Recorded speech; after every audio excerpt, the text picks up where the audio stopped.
Saudara, terima kasih Anda masih bersama kami di Sapa Jabar. Bagi Anda yang baru bergabung, kami masih membahas terkait program Rutilahu di Jawa Barat. Tentunya masih bersama dengan narasumber kami pada pagi hari ini ada Ibu Prasetyawati dari Komisi 4 DPRD Provinsi Jawa Barat. Kita akan lanjutkan kembali, Bu. Tadi sebetulnya sudah banyak dibahas ya bagaimana positifnya begitu ya program pemerintah Provinsi Jawa Barat Rutilahu ini. Tapi sebetulnya ini tidak hanya diperuntukkan bagi warga desa saja ya, Bu ya? Iya. Tapi bahkan warga perkotaan pun bisa ya, bisa. Ada. Nah, tapi syarat-syaratnya apa saja sih atau kriterianya apa saja sih, Bu? Jadi kalau memang ada bedanya ya, kalau Rutilahu dari pusat maupun dari provinsi beda. Ya, kalau dari provinsi ini diajukannya harus melalui LPM di desa atau BKM kalau di kota, gitu di kelurahannya. Nah, syaratnya masyarakat harus mengusulkan lewat LM tadi ya, dan yang berhak mengajukan harus yang masih MBR, jadi masyarakat yang berpenghasilan rendah, ya kan, satu itu. Kedua, untuk CPCL-nya, calon penghuni dan calon lokasi itu harus bisa menunjukkan bukti kepemilikan tanah. Ya. Yang ketiga, luasannya itu harus cukup atau layak untuk jadikan rumah yang layak huni gitu. Jadi jangan juga terlalu kecil atau terlalu besar, yang cukup. Nah, di dalam pengusulan itu biasanya yang menjadi masalah itu sertifikat ya, si calon itu sulit menunjukkan kepemilikan lahan, karena kalau kita lihat ya, orang-orang yang rumahnya tidak layak huni itu biasanya ya orang-orang yang lokasi tanahnya juga nggak jelas ya. Nah, ini PR juga buat kita, gimana caranya memecahkan ini nanti gitu. Ya kan nggak mungkin juga misalnya dia mengajukan, ini banyak terjadi, dia mengajukan Rutilahu ya untuk rumah dia, tapi lokasinya di atas tanah PJKA atau tanah, kan nggak mungkin itu ya. Ya nggak mungkin. Nah itu kan yang seperti itu banyak, jadi banyak sekali ditolak yang tidak bisa menunjukkan bukti kepemilikan tadi. Padahal sebetulnya kalau dilihat secara sekilas sebetulnya justru masyarakat seperti itu ya. Iya, itu makanya harus dipikirkan lagi gimana cara membantu masyarakat yang seperti itu gitu kan. Biasanya itu lebih banyak terjadi di kota ya.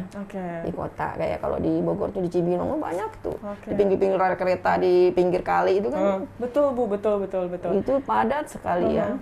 Tapi sebetulnya apa sih Bu yang mungkin bisa dilakukan pemerintah nih terkait sertifikat tanah, lalu juga berarti sebetulnya Rutilahu ini justru malah tidak bisa dikatakan tepat sasaran dong Bu, kalau begitu sebetulnya. Kan gini, itu ada penertiban ya. Itu yang jelas banyak juga masyarakat yang mempunyai, yang rumahnya tidak layak huni, tapi tanah mereka sendiri banyak juga. Jadi itu PR pertama yang itu. Nah, PR kedua nanti kita harus selesaikan orang-orang yang tinggal di lahan yang bukan punyanya dia gitu kan. Betul. Kayak misalnya di pinggir kali harus direlokasi ya kan. Nah, itu nanti on the spot ya. Segmentasi bantuan pemerintahnya masing-masing begitu ya. Betul. Nah, ini kalau kita ngomongin ada 31.500 nih Bu, rumah yang akan dilayakkan oleh pemerintah Provinsi Jawa Barat. Anggaran yang digelontorkan dari Pemprov sendiri, berapa banyak Bu? Jadi gini ya, saya bicara dari awal ya. Jadi sebenarnya program dari Perkim itu, dari tahun 2018 sampai 2023 itu targetnya 100.000. 100.000 unit rumah. Sampai 2002 itu baru dibangun 30.000. 30.000 kan, terus 2021 ini 31.500 ya kan. Nah, berikutnya ini yang tahun 22 ini rencananya sekitar 9.046. Jadi untuk sampai tahun 2023 itu masih ada sekitar 29.000 lagi lah, gitu kan. Nah, terus kalau berapa anggaran yang digelontorkan sampai tahun ini, satu unitnya hanya 17,5 juta 17,5 juta per rumah. Dan itu diutamakan untuk perbaikan atap, lantai, dinding, dan MCK. Atap, lantai, dinding, dan MCK ya? Bukan membangun rumah dari baru, enggak. Oke. Kenapa sih Bu, kok itu yang dijadikan fokus dari karena kan rumah?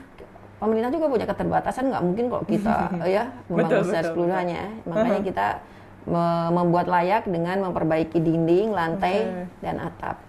Oke. Nah, Bu, ini juga kita mendengar bahwa kabarnya ada rencana perubahan ya, Bu ya, dari pagu anggaran untuk rutin lahu. Ini benar, Bu? Ada perubahan tersebut? Akan ada perubahan, betul. Tahun 2022 ini rencananya dari 17,5 itu akan naik menjadi 20 juta. Ya kan? Tapi karena naik, jumlahnya jadi turun. Yang tadinya sekitar hampir 20.000, sekarang jadi tinggal 9.406. Karena kalau kita paksakan 17,5 juga, ini banyak juga yang kesulitan di pelaksanaannya. Karena tidak semua titik itu kan, kalau kayak di Jawa Barat dari 31.500 tidak semuanya juga mulus masyarakatnya melakukan gotong royong secara maksimal. Ada juga yang titik-titik, tapi itu hanya sebagian kecil juga. Ada juga titik-titik yang benar-benar minim sampai nggak bisa, sekitarnya aja tidak bisa membantu. Gitu. Baik, ya betul. Kita tentunya mengharapkan masyarakat tadi yang guyup dan sesuai dengan karakter. Tapi nggak semua ya kan. Tapi di lapangan sebetulnya tidak semua bisa mengandalkan hal-hal tersebut ya. Oke, jadi adanya perubahan pagu anggaran dinaikkan, tapi tentunya dari rumah tidak layak huni yang akan menjadi target ini diturunkan begitu ya, volumenya. Tapi sebenarnya idealnya itu, kalau menurut saya idealnya antara 25 sampai 30. Oke. Kalau dari kementerian kok nggak salah tahun ini sudah 25 ya. 25 juta per rumah. 22 nanti 25. Oke. Nah, ini kan beberapa anggaran kena refocusing juga nih, Bu ya. Iya. Kalau dari rutin lahu ini ada juga kah yang diturunkan gitu atau dikena refocusing? Nah, yang tadi saya bilang, memang kan dulu rencana awalnya tuh kan sisanya dari 100.000 itu kan sekitar 29 ribuan ya. Nah, itu paling nggak setengahnya, tapi kan akhirnya tinggal 9.406 itu ya. 9.406 unit untuk tahun 2022, tapi per unitnya 20 juta. Nah, Bu, kalau tadi sebetulnya sudah disinggung juga bagaimana antusias dari masyarakat Jawa Barat, dan tidak hanya masyarakat Jawa Barat ya, tetangga-tetangganya juga antusias semua untuk kemudian membantu orang yang tinggal di rumah tidak layak huni ini. Tapi kalau dilihat dari segi kendala di lapangan untuk implementasi program ini, seperti apa, Bu? Kendalanya itu lebih banyak pada saat pengusulan. Baik. Karena kan kita juga terlibat pada saat mengusulkan itu ya. Misalnya kita di desa A aja mengusulkan 40, ternyata yang diterima hanya 20. Ini menjadi konflik, kadang-kadang konflik yang cukup genting ya. Jadi, nah ini kadang-kadang berpengaruh juga pada saat pelaksanaan konflik-konflik itu. Ya kan? Terus kedua, yang jadi masalah kendalanya yang tadi, masalah banyak yang sudah dipilih, ditunjuk, tapi ternyata tidak bisa menunjukkan sertifikat. Pas diverifikasi sertifikatnya nggak ada. Ya kan? Terus yang ketiga itu hanya sebagian kecil sih. Di titik yang ditunjuk ternyata masyarakatnya yang swadaya masyarakatnya kurang berjalan. Ada juga yang seperti itu. Ini pengertian ini perlu diberikan juga ya, Bu ya. Iya, sosialisasi. Nah itu tugas kita itu. Sejauh ini tapi sosialisasi untuk program rutin lahu itu memang kita banyak lakukan pada saat reses. Baik. Ini menarik sekali, Bu. Masalah rumah tidak layak huni di Jawa Barat tentunya tujuannya juga sangat mulia ya. Tapi kita jeda terlebih dahulu nih, Bu. Jangan kemana-mana saudara, karena usai jeda kami masih akan kembali. Tetaplah di Sapa Jabar.